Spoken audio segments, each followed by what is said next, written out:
Start again. This is a meeting of the council held in public. It is not a public meeting.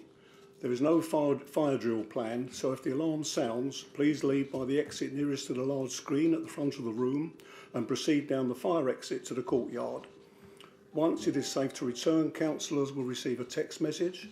Officers will also advise when it is safe to return to the meeting. We are recording the meeting this evening using our webcasting system. The webcast will be transmitted live and will also be available on the council's website following the meeting. All mobile devices should be switched off or set to silent so the meeting is not interrupted by ringtones. Thank you. Apologies for absence. Thank you, Chairman. An apology received from Councillor Ansell with Councillor Baker as substitute. Thank you. Thank you. Declarations of interest.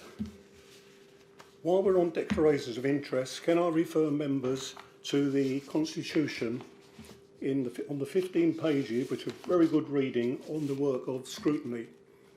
And one of them is the party whip. When considering any matter in respect to which a member of the Overview and Scrutiny Commission or any Overview and Scrutiny Committee is subject to a party whip, the member must declare the existence of the whip and the nature of it before the commencement of deliberations on the matter. The declaration and the detail of the whipping arrangements shall be recorded in the minutes of the meeting. Okay. Item 3, the minutes.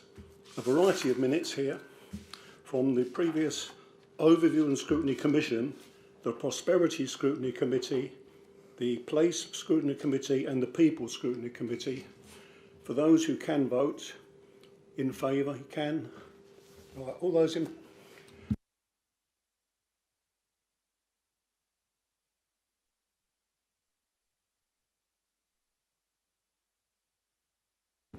Thank you. Okay. Town Centre Development Opportunity.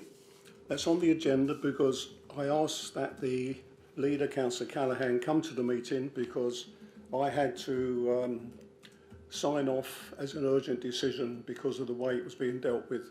And Councillor Callaghan will be here to explain. Thank you.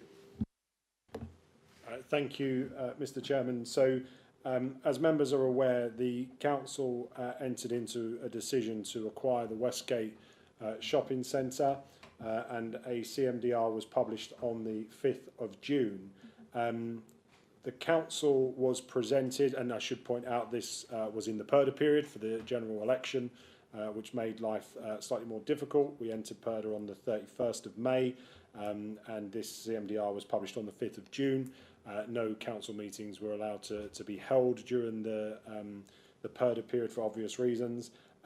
We were presented with options on the Westgate site. This is a site that the council has looked at multiple times over the course of the last 4 or 5 years. We received valuations on that site in 2023. We had done some of our own due diligence previously on what that site could look like. And what we could potentially bring forward on that site. And we were presented with the option to acquire the site.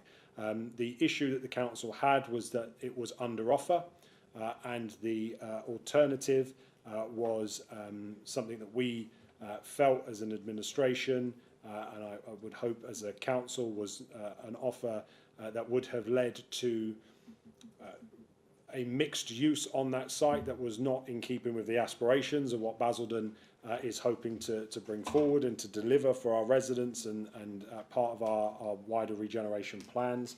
And because of the advanced stage of the negotiations that the alternative buyer was in, the council was put in a position where we had to make a very, very swift decision. And so Mr. Sparks, who's here this evening, was acting chief executive at the time. And we used the emergency powers that are available in the Constitution to enter into a negotiation with the seller, with the vendor, and we were able to move quickly and take a balanced decision to acquire the site.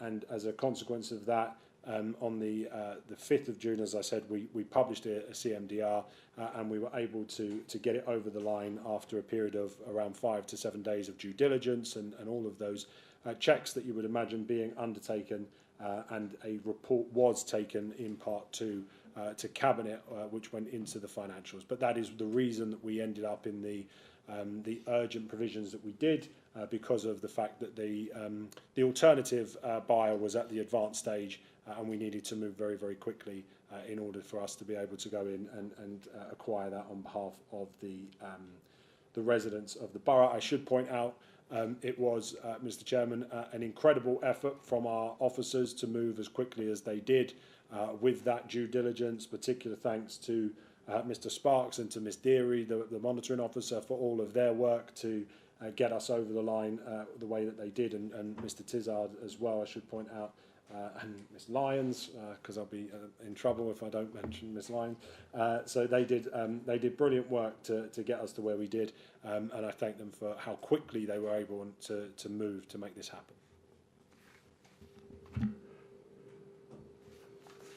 Thank you, Councillor Callaghan. Anybody wish to comment? Councillor Barnes.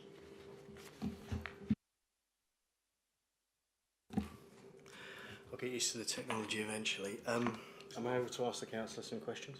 Yes. Yep. Okay. I've sort of got three lines of questioning, if that's all right. So I'll sort of ask the first one, and then we'll take it from there. You've touched on this a little bit, but I just wanted to get a little bit more depth in terms of the timeline, because obviously the thing that's unusual about this decision is the speed at which it was made. So can you just talk to me a little bit more about the timeline, what sort of independent advice you took, what that looked like? Yeah, I can give you an overview, and then Owen can give you some of the background and some of the specialists that we used to get to the decision that we did. You know, as I said, I was looking at the Westgate acquisition 3 years ago when I was the leader previously, and I know that there was work done in 2023 on it, and we had a valuation done by Montague Evans to look at what that site could do, how much it was worth, what the depreciation had been since it was last sold back in 2014. We were approached by the broker, if you like, the people in the middle, around the time of I think it was around the 5th. I think we did the CMDR on the same day of June, and we were told that essentially the alternative buyer was completing within 48 hours. And we moved quite quickly to see if there was a way in which they would be open to a conversation with us. We managed to have that conversation with them ahead of them completing, but a decision was made at that point that in order for the council to kind of scupper the deal, basically, we would have to move within a 5 to 7 day period on due diligence. Now, thankfully, as I say, we had already got some of that in the bank because of what we had done previously. But I mean, I don't know if you want to mention some of the people we worked with over that period to give the councillor some comfort.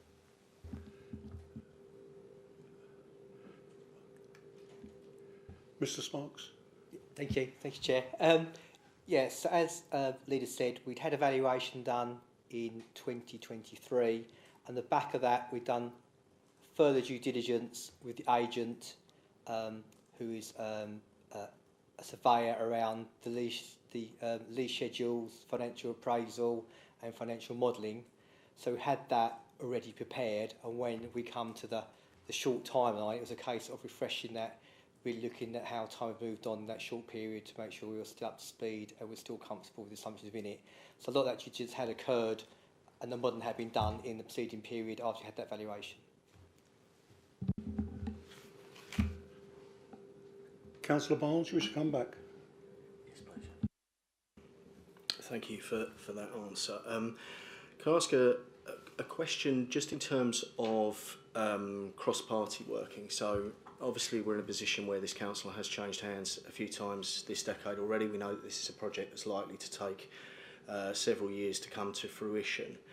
Have you taken, or do you intend to take, any steps to sort of secure a cross-party agreement so this doesn't become a political football years in the future if the party was to change, if the council, was to change hands politically? Councillor Callaghan, do you want to respond? I think it's slightly outside the remit of what I was asked to come here to talk about. Can I stop you for, can I, if I can, if you turn yours off. Can I just stop you for a moment? I don't want to start going into any too much detail, either on any of the financials, etc., and also if we're talking about the future, when we come to the work programme later on this evening, I have an item to add to the work programme based on what was said at Cabinet about the things that may happen towards the end of the year. So it's all at this point in time. So I think the scrutiny function is still there, and there's a good opportunity to scrutinise things as we go along. The only thing I would say just on that, Chair, is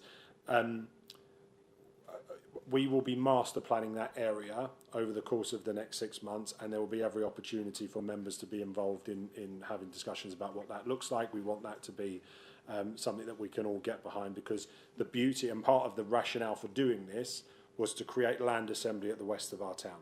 So for the first time since 1947, we own so much of our town centre again, because when you add our building here, the town gate and the west gate, that is a substantial area for regeneration, and that was part of our thinking. But that requires a master plan, and that is being procured at the moment, and there'll be opportunities for you guys and for members from across the chamber to feed into what that looks like this side of Christmas before a planning application comes forward.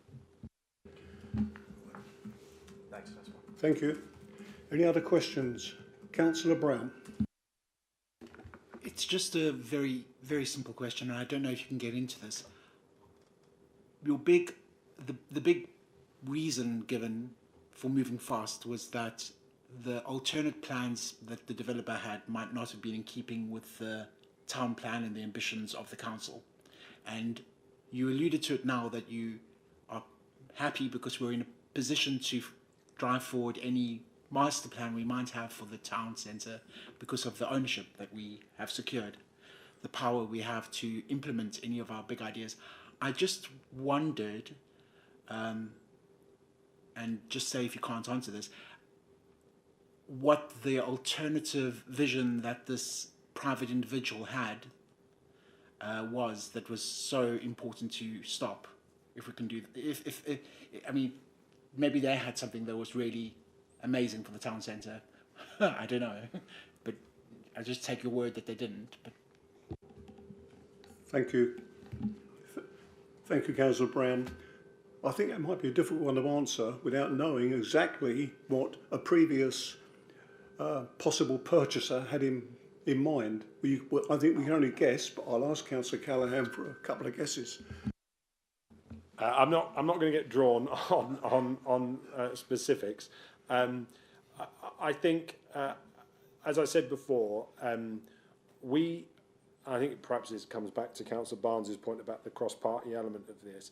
I think we've been stung as a council in recent years by the fact that in our town centre we had in 2019 55 different ownerships in that town centre. That makes regeneration incredibly difficult. Trying to get one kind of consensus around vision and around what should go where and when because of the competing interests. The key thing for us was we don't want to be at the mercy of a private developer to come in and say we're going to put a 20-storey building on this and just make it all about flats, and there'd be no retail offer and there'd be no leisure or F&B offer. This was part of our thinking around taking that balanced view that we would be able to be in control of all of that end of town. I think it's fair to say that when some developers buy certain sites, they are perhaps specialists in just building flats for rent. Some are specialists in just providing retail for a certain kind of income stream. For us, obviously, we wanted that mixed use, that our ability to put different things on that site. So you'll see that in the master plan that comes forward. It's not going to be a one-size-fits-all solution. There'll be different alternative things in there for us to consider. But for us, it was, and I shouldn't probably say this, but it was about taking back control and making sure that Basildon Council and our residents actually have a say in what's going to go on that site. And we would not have been able to do that if a private landlord had come in and bought that. Thank you, Councillor Callaghan. Any further questions? Councillor Baggott? I have a question. It's to Mr. Sparks, really, but I appreciate, based on what you just said, you might say that the question is inappropriate this time. If it is, I shall respect your decision, Chairman. I'm just curious, because the Westgate did come up when we were in administration, and the advice received from officers at that time was it was not financially viable. So I'm just curious what changed in that flick of a switch time that suddenly made it financially viable and able for the council to actually commit to this project. Right. Mr. Sparks, if you can answer that question, I think it's a reasonable question, but we don't want to go into anything which might want to take us into part two, because we're not having that, okay? So just to briefly at high level, it's looking at our capital programme and resources available, and also looking at the leasing schedule and the interest that had moved since we looked at it previously, with really upturns in that retail market and that retail interest in a high level nutshell.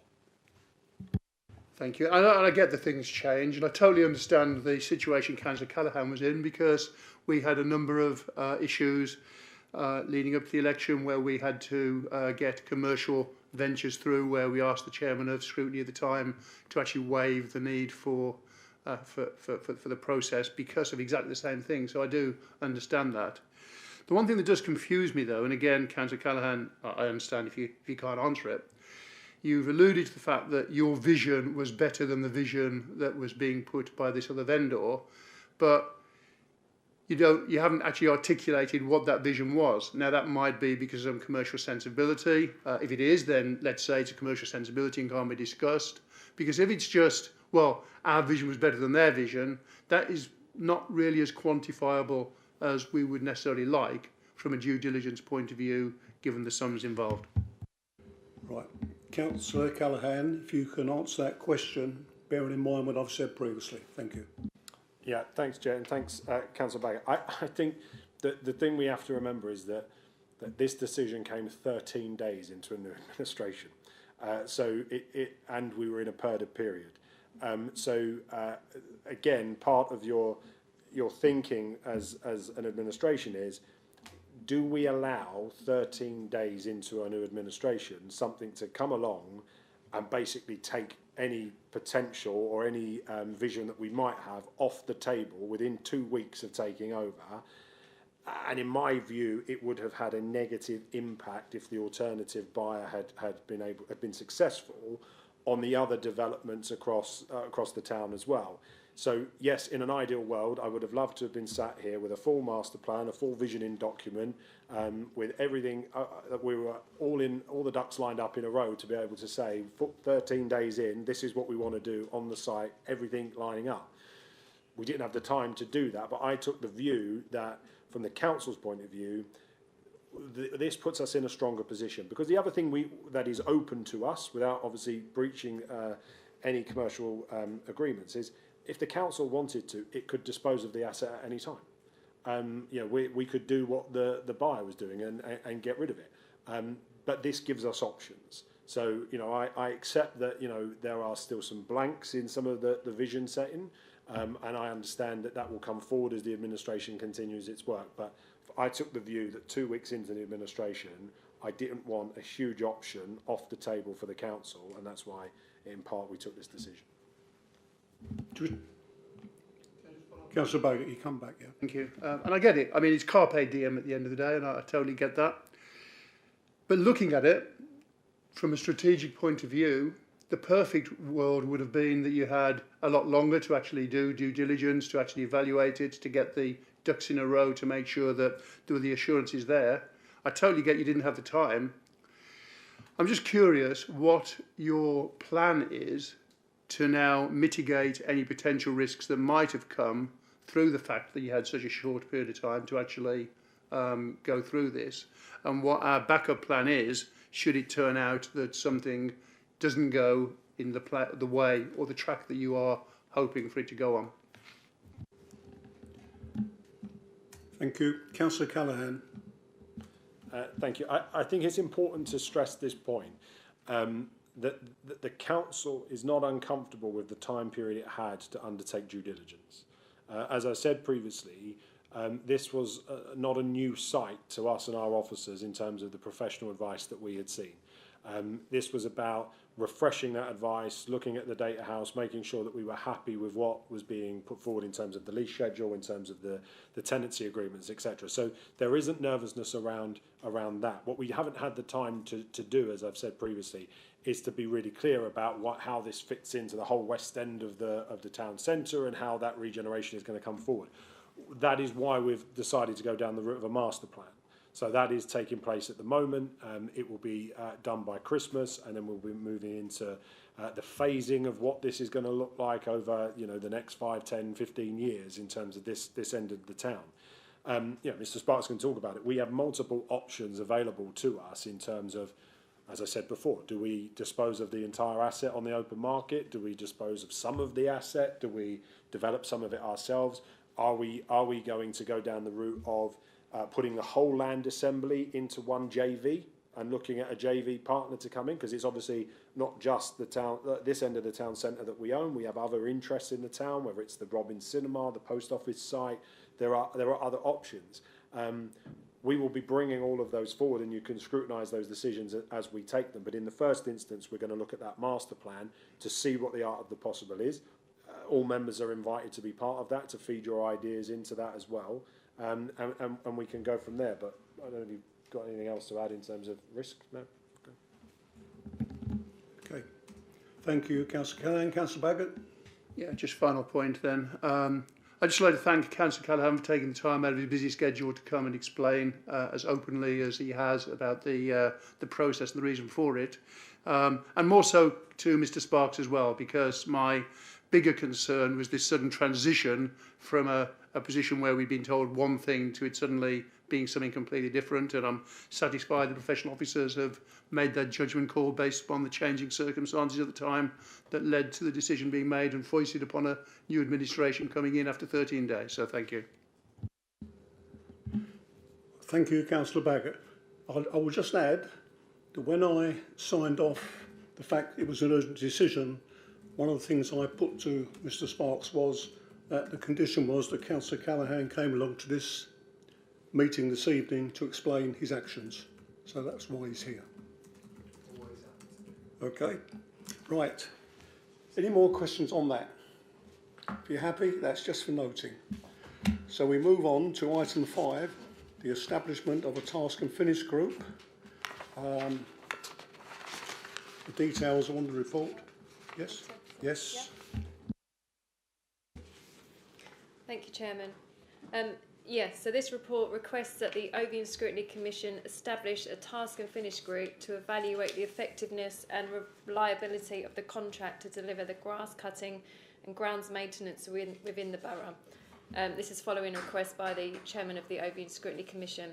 The purpose of the proposed task and finish group shall be to scrutinise the grass cutting and maintenance contract and evaluate the effectiveness and reliability of the service provided within the borough and make recommendations to be presented back to the Commission, then referred to the relevant Cabinet member for consideration.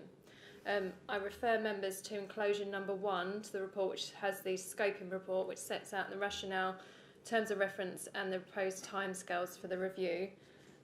So the matters for consideration for the Commission are to establish a task and finish group to evaluate the effectiveness and reliability of the contract to deliver the grass cutting and grounds maintenance within the borough, and that the Chairman of the Commission appoint a lead member for the task and finish group, request further nominations from group leaders and also agree the membership. Thank you, Chairman. Thank you. This is slow tonight, this is. Thank you very much.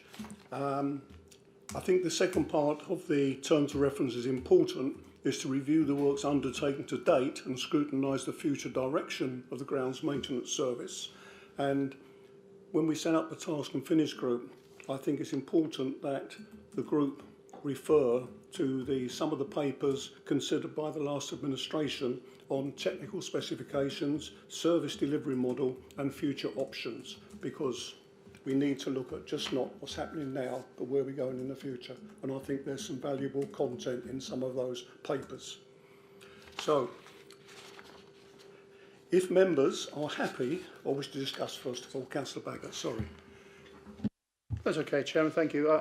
I apologise if I got this wrong. I just want to make sure that my memory is right. But my understanding is that last year a task and finish group was done for exactly this, which actually led to forming the specs because the contract is currently due to be going out to procurement shortly, or is already out for procurement.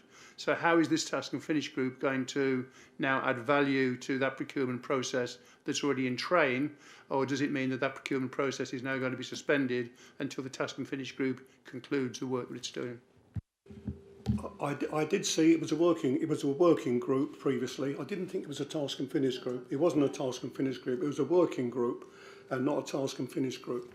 My idea was that there have been so many complaints over the last 6 to 7 weeks, or before that, since April, on the standard and the quality and the lack of grass cutting. So I thought it was important, and members had come to me as chair of the commission to say, can we do something about it? So the first part was there. I then went into talking to Mr. Hendry. Mr. Hendry went through with me all the papers which your administration had produced, including the future options. So that was why the second part is added here. I think it's an important thing to do. It's a speedy thing that needs to be done because I've asked a report to come back here on the 4th of September. When we've agreed this, I will then give the names of the working group and the lead member so the officers can start the ball rolling. Because, as you're aware, a new contract will need to be, or something would need to be done by beginning of 2026. And therefore it's important that progress is made reasonably quickly. This gives the scrutiny side of the house here to have a look at it, make some suggestions. It may well be they agree totally with one of your future options. I don't know, because there's certain ones in there. It may be to come up with something different, but I think it's worth 5 members looking at this. And I will say this, they're all really new members, so it's a new look at what's going on, and I think that's important. Councillor Baggott. Yeah, I mean, my point is, Chairman, and absolutely right. I think when you get new councillors come in, it's only right that they should be involved in some of the meat that goes on within the council, especially when it affects residents like this does. My point is that last year, and this is no disrespect to officers, or it's going to sound it, we had several issues with procurement being left till the very last minute, which then causes problems further down the road because all of a sudden it was having to done on the hurry up. And that then had a knock-on effect with other problems that affected residents, affected the council, and it wasn't good business. It doesn't come across as professional when you're leaving your procurement till the 11th hour. So my question is, how is this scoping of this and the task and finish group going to do to make sure that that deadline is hit for the correct procurement being done, given the elongated process we have to go through for procurement? Thank you, Councillor Baggott. I think that's an excellent point, and that is why I had discussions with Mr. Sparks on this, and this is why the second part is in there, because Mr. Sparks explained to me how long it will take to get there ready for 2026. That is why I decided to make it urgent. There is an additional meeting on the 4th of September of the Commission so that we can make progress. It means a bit of work doing what is called the recess by 5 members, but I'm sure they'll take it seriously with officers, and I'm pretty certain they'll come up with some recommendations. I'll be surprised if they don't, having read what I've read from the previous paperwork, but I think they'll also be commenting on what's been happening recently, because I think that's relevant, because Joe Public expects us to do a good job. He expects us to do it properly, and if we haven't, we need to know why, because if we do a specification later on, we need to know where it went wrong this time as well. I think you're absolutely right, Chair. My question is it is currently the 16th of July. We said this is urgent because the clock is now ticking for a procurement in 2026. Why are we waiting until the 4th of September to even actually kick this off? Why are we not instigating the task and finish group with immediate effect so that it can be working throughout the August period? You know, we never took time off during August. You know, councillors should be working during August. Councillor Baggott, you obviously misheard me. I'm doing it. When we've agreed the matters for consideration, I will announce the names of the 5 people who are going to be on the lead member who's going to be on the task and finish group, and officers already will be looking at dates so meetings can take place in August. Because I've said there's no recess in August. We had a recess from May the 2nd till whatever, because of Perda. We're on the same page. Is that dodgy or not? Right. So, any other comments, anybody? If not, Andy? No. If not, we move to the recommendations that the Overview and Scrutiny Commission establishes a task and finish group to evaluate the effectiveness. Oh, sorry. Hang on, Councillor Baker. Thank you, Chair. Sorry, I just wanted to clarify point 2 under the terms of reference to review works undertaken to date. I assume that means the previous working group, previous scrutinisation of the contract. No, I think the work to date means the work of the contract in performing. Sorry, yeah, can you switch off? I think to work to the means to look at the contract and what's been happening, the work to date of the quality, etc., of what the residents have had. Okay, the second part, if you can switch off, because every time you switch on, it cuts me off. I'm glad the councillors asked that question, and thank you for that, because that now sort of throws up an extra issue. Because if we are reviewing the work that's been done to date by the contractor, which if my remembrance is correct, it was generally accepted that that contractor had failed on a number of accounts with regards to that. Are we not now, again, with procurement looming and all the rules around procurement, in danger of putting a task and finish group in a position where it is predetermining a procurement decision? I don't think we are, Councillor Bagger. I understand what you're saying, but I don't think we are. I think it's giving members of this council the ability to scrutinise what's happened this year with the contract for the grounds maintenance and grass cutting. I think we're entitled to do that. And then go working on from there and saying in 2 years' time we have to have either a new contract or a different method of doing the grounds maintenance and grass cutting.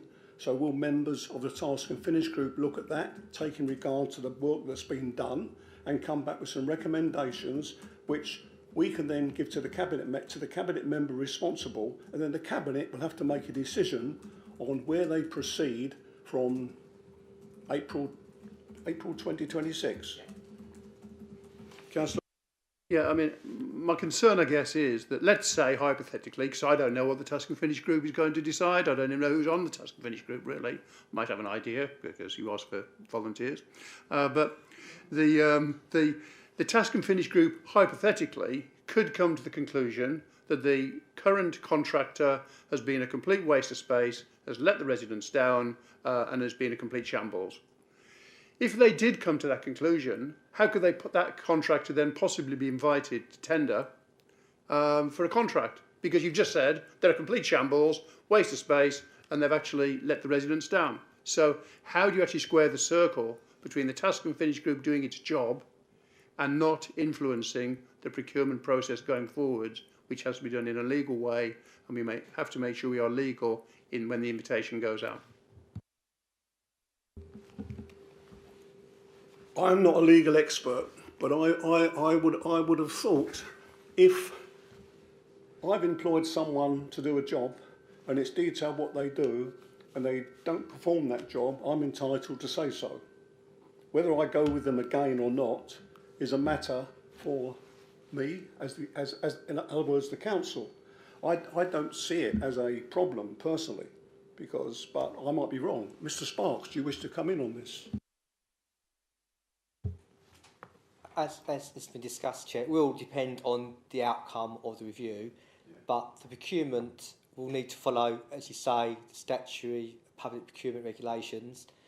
A notice will go out to invite tenders depending on the route we take, and contractors on that framework or the wider market will be able to submit tenders, and obviously we'll then evaluate them based on the proper regulations. So it won't prejudice.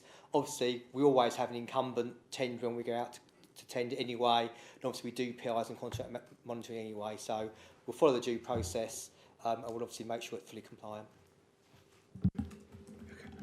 You see, I don't think it affects the procurement process, as Mr. Sparks has explained. What it does, when you do the procurement, surely you think and take notice of how any contractor has performed in the past. It might be the previous one or not. Just at this point, obviously we'll follow the regulations, and there's limitations of what we can and we can't do depending on the route we take. Councillor Reid.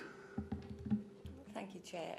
It's on the same lines, but if the contractor we've got now, if we say to them we're not happy with what you're doing, it's not good enough, they've still got the right, presumably, to say, well, we will change and we will, and so therefore can still go for tender and they can be considered in the same way. Actually, the contract has been extended for 2 years. Therefore, any problems that have happened this year, there's the opportunity in those 2 years for them to correct them. And that is also one of the points the Task and Finish group can take into account. Okay, anybody else on the recommendations? And that the chairman of the Overview and Scrutiny Commission appoint a lead member for the task. I have already requested information from group leaders, so once we've agreed this, if we agree, I will say who those members are. Okay, all those in favour of the recommendations, please.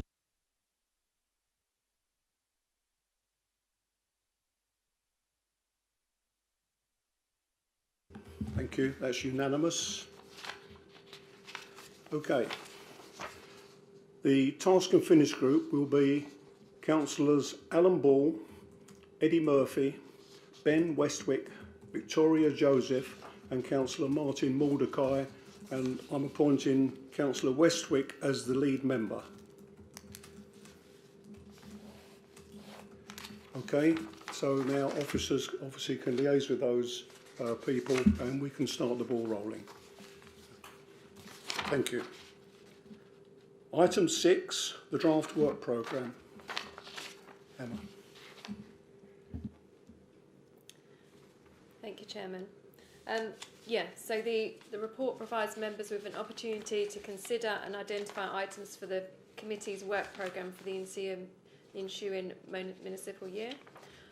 The issues identified by the Chairman of the Commission in liaison with officers which are considered to fall within the remit of the Overview and Scrutiny Commission are set out in the report.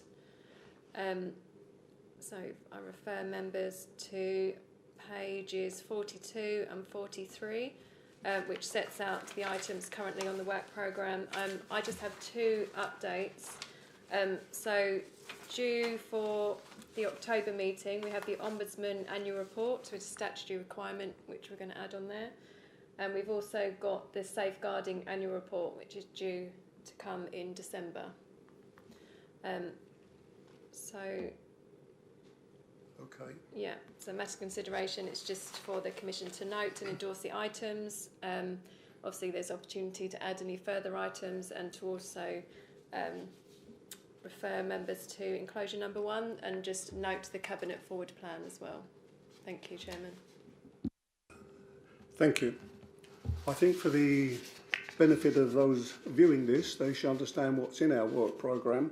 On the 4th of September, they were scrutinising to examine and scrutinise the decisions and circumstances which resulted in the ordering and delivery to residents the 2 bags for recycling, to include the financial arrangements, the public consultation process and the Council's communication strategy involved. And in October, 29th of October, to examine and scrutinise the financial decision making and total costs to the Council of the cinema in Basildon Town Centre, together with details of potential return on the investment, to include any initial advice received from external consultants prior to the start of the project and any legal advice sought at any time from the start of the project to date. They're the main ones that are in there, and of course on the 4th of September the Task and Finish group, hopefully the report will be back here on the 4th of September. I have two other additional items to add to the work programme. One, 4th of September, to examine and scrutinise the involvement of the Council in possible options and development of the previous co-op main car park site in Wickford, together with possible outcomes. And in December, which is now the 11th of December, not the 10th of December, to scrutinise any proposals and developments following the purchase of Westgate, Basildon by the Council. That may be too early, it may not be, but I'm hoping by then some work might have been done that we can start looking at. Okay, anybody else, anything for the work programme? Councillor Baggett. Yeah, two things. I'll start on a positive first and then go downhill from there. I don't think I need to remind you, Chairman, but as you've quite rightfully pointed out, there are newer members here. The purpose of scrutiny under the SIP for Solace guidance to scrutiny is to A, inform the decision-making process on policies being considered, and to help inform Cabinet members in arriving at a decision that is safe, sound and benefits the residents and the Council as a whole. It's also then to review policies over time to ensure that those policies are working in accordance with the aspiration as originally set out, and to make recommendations for any tweaks or changes to the policy that can enhance the policy that's being done. So the first thing is I would recommend that in February, March time there is a review of the area committee system to see what impact that it has had on the residents overall, how well it's being used, whether there's any difference between different wards as to what's been taken up, and basically make sure that the public and the area committees are delivering value for money for our residents. The second thing is, and it's based on the work programme, the first two items you mentioned don't actually fulfil the scrutiny criteria. Can I just hold you on the first one, first of all, Andrew? On the first one, if you let's have the detail in writing, we can add that to the work programme. As you know, in the Constitution, any member can ask for items to be added. I have to give more consideration to group leaders who are entitled to 3 times a year to add items to the work programme. So I'll pick on one of those for you. So if you let us have the wording for that, what you just suggested, and we can add it to the work programme. Okay, I'll let you go on now. Thank you. The second thing is the first two items really don't fulfil the criteria of scrutiny. They're actually audit and risk, really, because they're more related to the events that have gone past, the decisions that have been made. And I absolutely think you're right, by the way. I think that there should be some sort of critical evaluation as to processes, what happened and everything else. But they aren't going to inform a Cabinet member as to any decision or change to policy, because the policy is made, it's done. It's not going to formulate a new policy, because they are one-off items where the policies are concluded and the new administration has already got an item going to Cabinet with regard to a full consultation on waste strategy. So they actually fall more under the risk committee as opposed to a scrutiny function.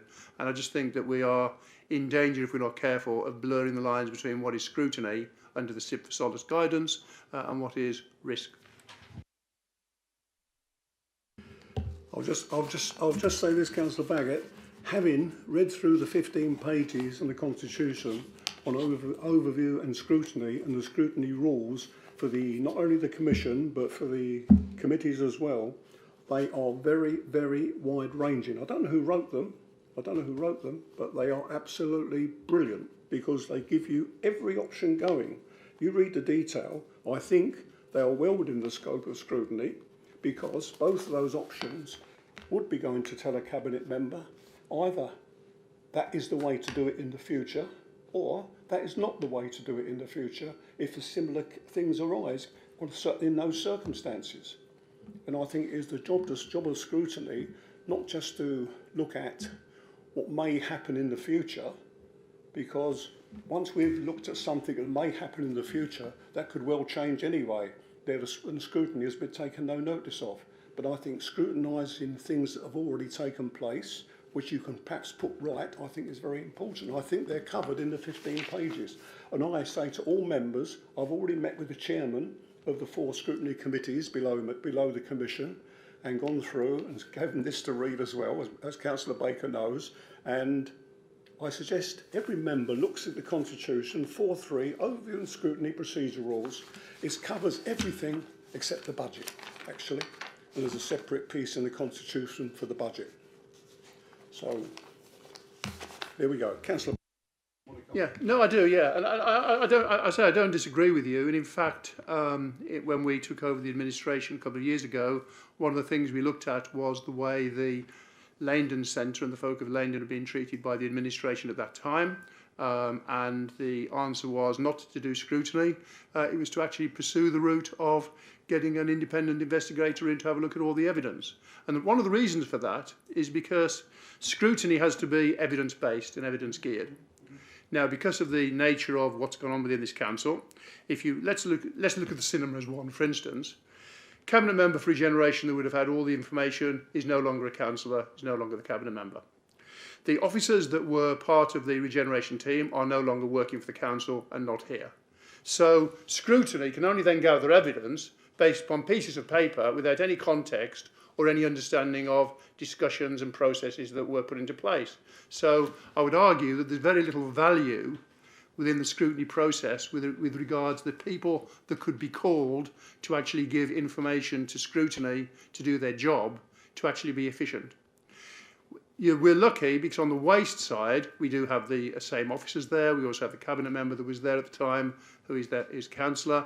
And you're fortunate enough, especially on this committee, to have the ex-leader of the council that can evaluate and add value to that as well. So there is enough there within a scope to be able to get pertinent information and make valid decisions. But when it comes to cinema, there isn't those people because all those people have been scooped out of the organisation and have gone elsewhere, and therefore I'd question the validity of any evidence gathered. I listen to what you say, Councillor Baggott, but I refer you to the Constitution. Subject to Rule 14A below, the Overview and Scrutiny Commission or the Overview and Scrutiny Committees will be entitled to copies of any document which is in the possession or control of the Cabinet which contains material relating to any business transacted at a public or private meeting, any decision taken by an individual member of the Cabinet, not just the current Cabinet, the Cabinet obviously in making decisions, any executive decision that has been made by an officer. The only limits is that you'll not be entitled to any document that is in draft form. So all the evidence should be there. It should be there, that's all I'll say. We should have a good computer system, we don't. I work on the basis that a good council will have kept all the evidence. So we will see. Okay, anybody else on anything else on the work programme? Anybody else on the work programme? If you're happy, we can add to the two items that the clerk has added onto the programme. And are you happy with the two items I mentioned? The December one, it may not, it depends how much progress has been made at that point in time, although I would have thought there would have been some scrutiny required because there was a lot of detail in what has taken place, and at some point in time this commission will need to look at that to ensure that what was in those proposals actually works out in how that site is managed. I'll be careful what I say. Councillor Baggott. Yeah, just one final thing, and it's just been really pedantic. You said that leaders of the council get 3 bites of the cherry for requesting an item on the work programme. I don't want the item that I have suggested to be my bullet, so I'm going to respectfully request my colleague to ask for it to be, so I still get 3 bullets, which might be more important later on in the year. Thank you. Just ask the question, when did you last read this? 15 pages? Yesterday. I'll believe you. Thank you. Anybody else wish to... Okay, anybody else any comments? Otherwise, if we're finished with the work programme, which we have, is there a resolution on there? No, it's just... There's not. Yeah. We look at the Cabinet Forward Plan, which is there. Are there any items on the Cabinet Forward Plan we need to look at? Okay. Has everyone looked at the Cabinet Forward Plan?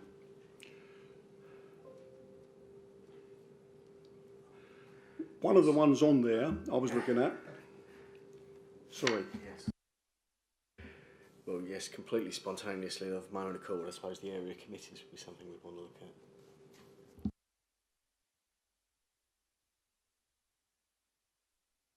The area committees are on the agenda this week, aren't they?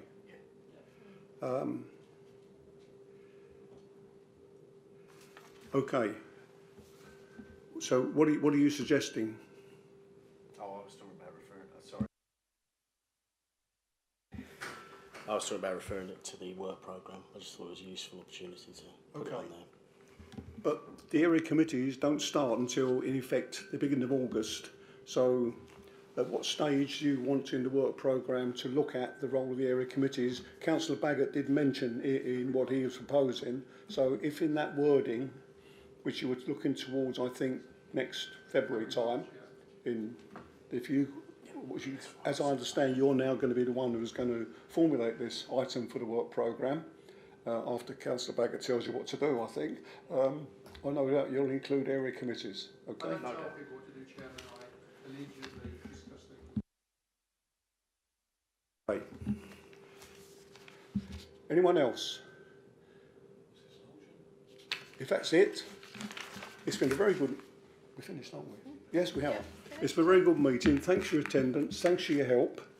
We're all learning somewhat, but I will say this, that it takes me back to 2017 when there was a cabinet and Councillor Baggott wasn't in the cabinet, but he was doing some scrutiny. And I chaired one of the scrutiny committees, and you were my vice chairman for a while. And that was interesting. Okay, thanks very much for a good meeting, and we'll see you all soon. Safe journeys home.